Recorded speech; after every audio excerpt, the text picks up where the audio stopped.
নমস্কার, আপনারা দেখছেন গ্লোব নিউজ ঝাড়খণ্ড। সঙ্গে রয়েছে আমি প্রজ্ঞা। নজর রাখছি আজকের খবরে। Globe News Jharkhand sponsored by CTA Aviation and Hospitality Management. ঝাড়খণ্ডের মুখ্যমন্ত্রী হেমন্ত সোরেনের মন্ত্রিসভার সহকর্মী মিথিলেশ কুমার ঠাকুর এবং জেএমএম বিধায়ক মথুরা প্রসাদ মাহাতোকে করোনাকে পজিটিভ বলে প্রমাণিত হওয়ার পরে গত 3 দিন ধরে হোম কোয়ারেন্টাইন অবস্থায় রয়েছেন। শনিবার স্বাস্থ্য বিভাগের দল মুখ্যমন্ত্রী হেমন্ত সোরেন এবং তার স্ত্রী কল্পনা সোরেনের মুখ্যমন্ত্রীর বাসায় করোনা টেস্টের জন্য একটি সোয়াব স্যাম্পল নেওয়া হয়েছে। জামশেদপুরের কদমা থানা এলাকায় স্থিত KF2 এর পার্কিং স্থানে ভয়াবহ অগ্নিকাণ্ডের ঘটনায় টাটা স্টিলের কর্মচারীদের 11টি বাইক পুরোপুরি পুড়ে ছাই হয়ে যায়। একই সঙ্গে টাটা ওয়ার্কার্স ইউনিয়নের কর্মকর্তারা অত্যন্ত অসন্তুষ্ট হয়েছে। একই সঙ্গে আগুনের খবর পেয়ে টাটা স্টিলের ফায়ার ইঞ্জিন ঘটনাস্থলে পৌঁছায় এবং কয়েক ঘন্টা কঠোর পরিশ্রমের পরে কোনো রকমে আগুন নিয়ন্ত্রণ করতে সক্ষম হয়। জানানো হচ্ছে যে প্রায় দিনই অসামাজিক লোকেদের দ্বারা কলোনিতে প্রকাশ্যে মারপিট এবং নেশা করা চলত। এর পরিপ্রেক্ষিতে কলোনির মুখ্য গেটে তালা লাগানো হয়। এদিকে ঘটনার সূচনা পাওয়া মাত্র আজ সকালে কদমা থানা পুলিশ ঘটনাস্থলে পৌঁছায় এবং বিষয়টি তদন্ত শুরু করে। मतलब गाड़ी लगभग हम लोगों का 11 गाड़ी पूरा एकदम जल चुका है और वही चीज़ हुआ। आई थिंक 2016 में that time I was not there, but 29 फरवरी को ये वाला घटना घटा था और सेम जगह में और सेम गैरेज में। देखिए एग्जैक्टली हम लोग किसी का नाम तो नहीं, क्योंकि उस समय रात को 12 साढ़े 12 बजे ये चीज़ हुआ तो कोई देखा नहीं था। तो होंगे जो हम लोग जो एंटी सोशल एलिमेंट है इधर आके अड्डाबाजी करना, दारू गांजा वो सब करना। KF2 फ्लैट धारी द्वारा रात्रि में आग लगने की सूचना दी गई थी, जिसे दमकल द्वारा बुझाया गया और शॉर्ट सर्किट एवं अन्य बिंदुओं की जांच की जा रही है। इस बिंदु पर जांच की जा रही है। शरारती तत्व और शॉर्ट सर्किट में किस तरह से उसमें आग लगी है, इस बिंदु पे जांच की जा रही है। जांच के बाद ही कुछ कर पाना संभव है।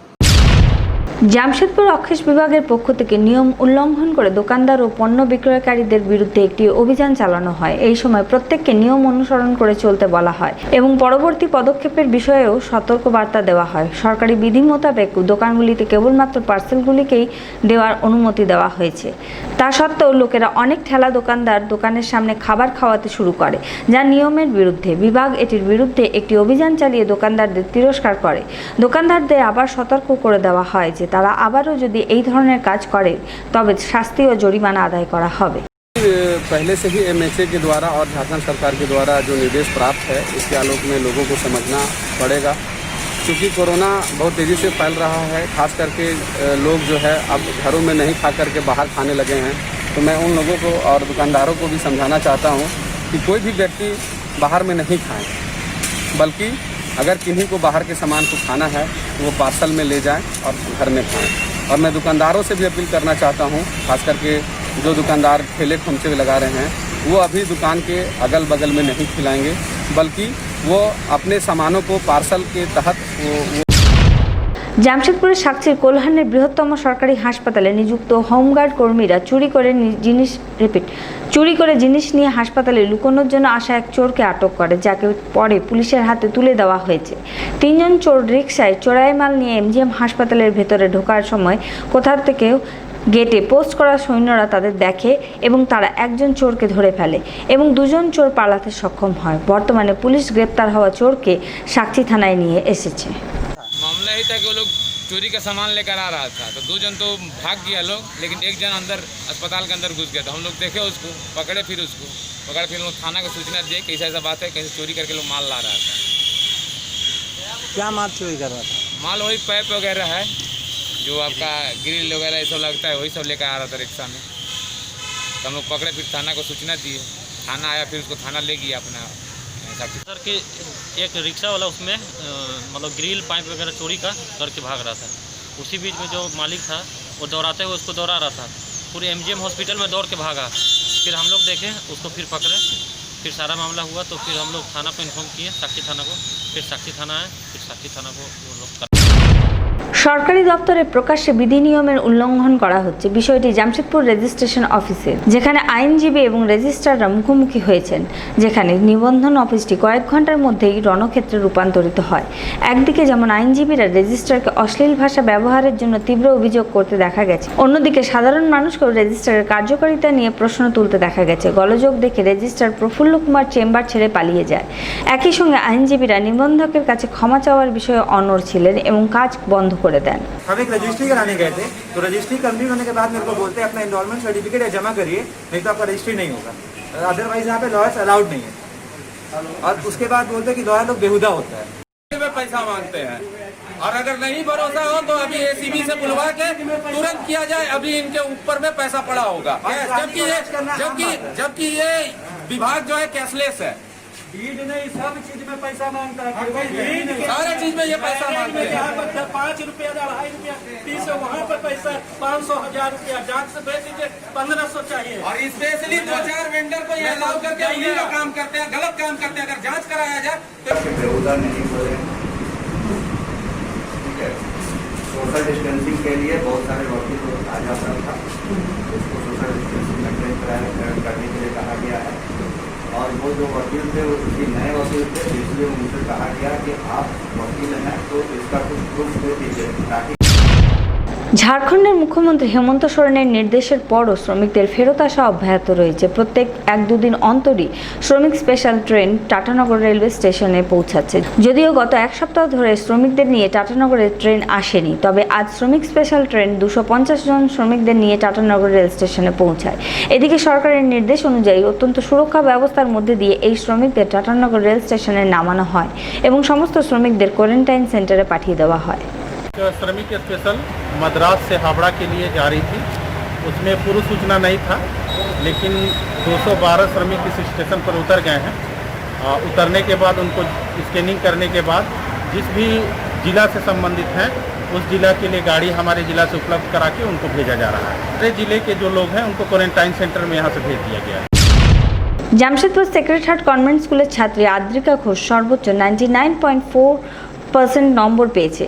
এই পরীক্ষায় মুম্বাইয়ের জুহি রূপেশ কাজেরিয়া এবং মুক্তেশ্বরের মনোহর বানসাল 99.6% নম্বর নিয়ে দেশের শীর্ষস্থান অধিকার করেছে, যেখানে যে কোনো শিক্ষার্থীরা স্বপ্ন দেখেন ডাক্তার, ইঞ্জিনিয়ার বা IAS IPS হওয়ার, কিন্তু আদ্রিকার স্বপ্ন হলো প্রফেসর হওয়ার।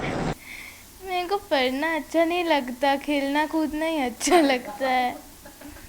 काफ़ी शॉक्ड और अभी तक यकीन नहीं हो रहा है कि मुझे आया है, काफ़ी अनएक्सपेक्टेड, लेकिन हाँ अच्छा तो लग रहा है।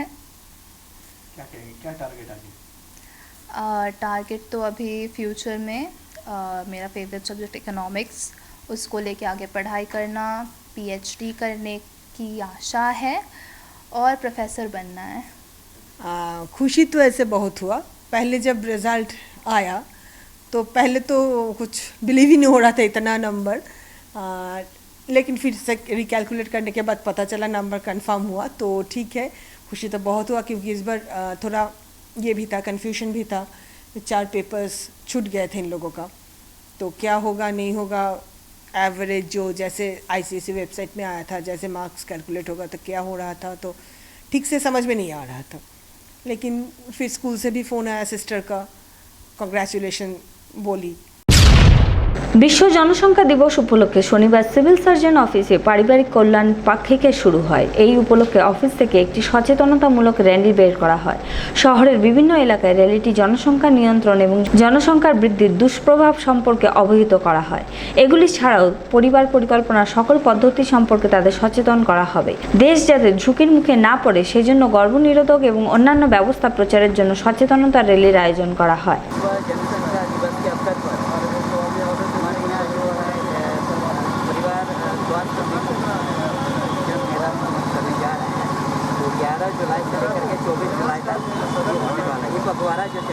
का पॉजिटिव पाए जाने के बाद हम लोगों का एक समूह, पत्रकारों का एक समूह जांच करवाया, जिसमें 23 पत्रकार पॉजिटिव पाए गए। ये पॉजिटिव पाए जाना अभी बिल्कुल नॉर्मल है, क्योंकि डॉक्टर सुशील कुमार सिंह जो IMA के सेक्रेटरी है, वो काउंसलिंग के दौरान हम लोगों को कोविड सेंटर में ये बताए हैं कि अभी 70% लोगों में ये फैल चुका है। ये आदमी से आदमी नहीं फैल रहा है, ये वस्तु से आदमी को फैल रहा है। जैसे हम कहीं बाहर गए तो किसी को टच किए, किसी वस्तु को टच किए तो उससे अगर कोई संक्रमित व्यक्ति छुआ हुआ है तो वो संक्रमण मुझ में भी आ गया। हमको इसलिए हाथ में समय समय पर हाथ बाहर में रहने पर सैनिटाइज करना चाहिए और घर में रहने पर हाथ को 10-10 मिनट बाद हाथ साबुन से धोना चाहिए, इसे फॉलो करना चाहिए। बाहर में जा रहे हैं तो मास्क पहन करके इसलिए जाइए। आप सोचिए कि खाली जगह है, यहाँ मास्क की क्या आवश्यकता है, लेकिन अब गलतफहमी का शिकार है क्योंकि खाली जगह है इसका मतलब यहाँ नहीं कि वहाँ संक्रमण नहीं है। कोई संक्रमित व्यक्ति वहाँ पर छींका या वहाँ से गुजरा तो इस प्रकार के होता है क्या कि वहाँ संक्रमण रहता है, उसका ड्रॉपलेट्स रहता है छींकने के कारण, और वहाँ पर खाली है। लेकिन अगर आप वहाँ से गुजरे तो हो सकता है कि उनका ड्रॉपलेट्स आपके शरीर में प्रवेश कर गए। यदि मास्क नहीं पहने हुए हैं तब, यदि मास्क पहने हुए तो आप सुरक्षित रहिएगा। तो इस तरह से सावधानी बरतना चाहिए। और हम लोगों को किसी प्रकार का कोई लक्षण नहीं है, न सर्दी, खांसी, जुकाम, बुखार। पहले ये एसिम्प्टोमेटिक होता है जिसमें ये पता नहीं चल पाता है कि किसी प्रकार का कोई सिम्टम्स नहीं मिलता है, इससे लोग अनभिज्ञ रहते हैं। ये आम नागरिक की तरह ही होता है। इसको बहुत जल्दी रिकवर भी कर लिया जाता है। सिर्फ मतलब गला में हल्का सा इन्फेक्शन रहता है जो शुरुआती दौर का होता है, उसके बाद वो ट्रीटमेंट के बाद वो ठीक हो जाता है। उसमें सिर्फ प्रतिरोध क्षमता को बढ़ाया जाता है। ধানবাদের হীরাপুরে বাঙালি কল্যাণ সমিতি কোভিড-19 পরিপ্রেক্ষিতে একটি সচেতনতা রথের আজ রওনা করা হয় এবং পাশাপাশি অনেক দোকানে গিয়ে মাস্ক পরার জন্য মানুষকে সচেতন করা হয়।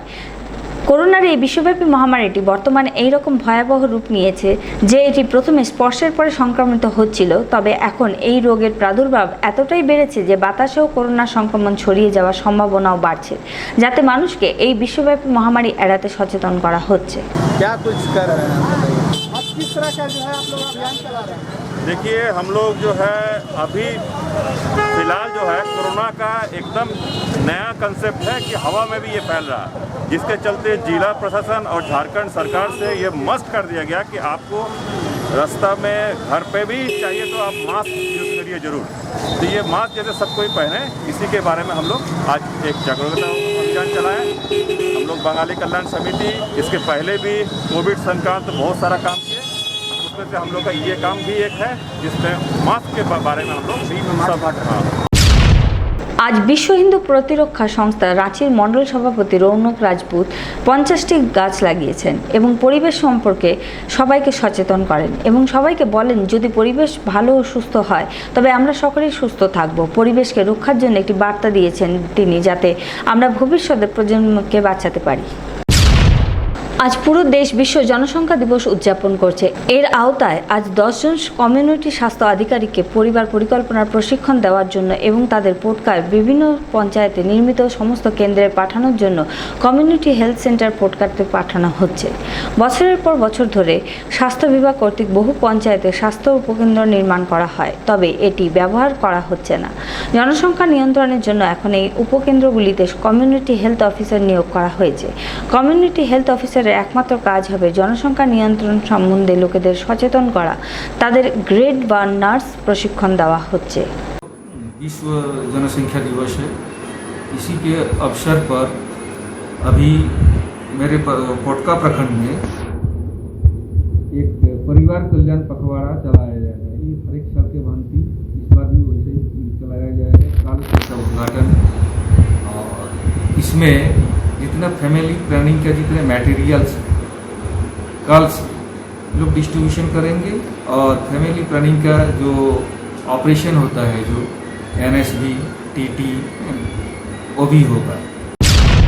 জামশেদপুর শহরের মানগো গুরুদুয়ারা বস্তির বাসিন্দা এক ব্যবসায়ীকে পিছন থেকে এসে অন্য একটি গাড়িতে এসে ধাক্কা মারে, যার ফলে ব্যবসায়ী মাটিতে পড়ে যায় এবং গুরুতর আহত হয়। এর কিছুক্ষণ পর তাকে হাসপাতালে নিয়ে যাওয়া হয়, সেখানে চিকিৎসকরা তাকে মৃত ঘোষিত করে। ব্যবসায়ী সানি ভাটিয়া দোকান বন্ধ করে নিজের বাড়িতে ফিরছিলেন। এই সময় সাকচি MGM হাসপাতালের সামনে পালং মার্কেটের কাছে একটি বড় গাড়ি ব্যবসায়ীর গাড়ির পিছন দিকে ধাক্কা দেয়। তৎক্ষণাৎ সানি ভাটিয়াকে সেখানে উপস্থিত লোকেরা MGM হাসপাতালে নিয়ে যায়।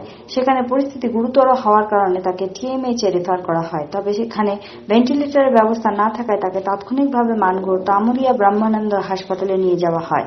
সেখানে চিকিৎসকরা শনিবার সকালে ব্যবসায়ীকে মৃত বলে ঘোষণা করেন।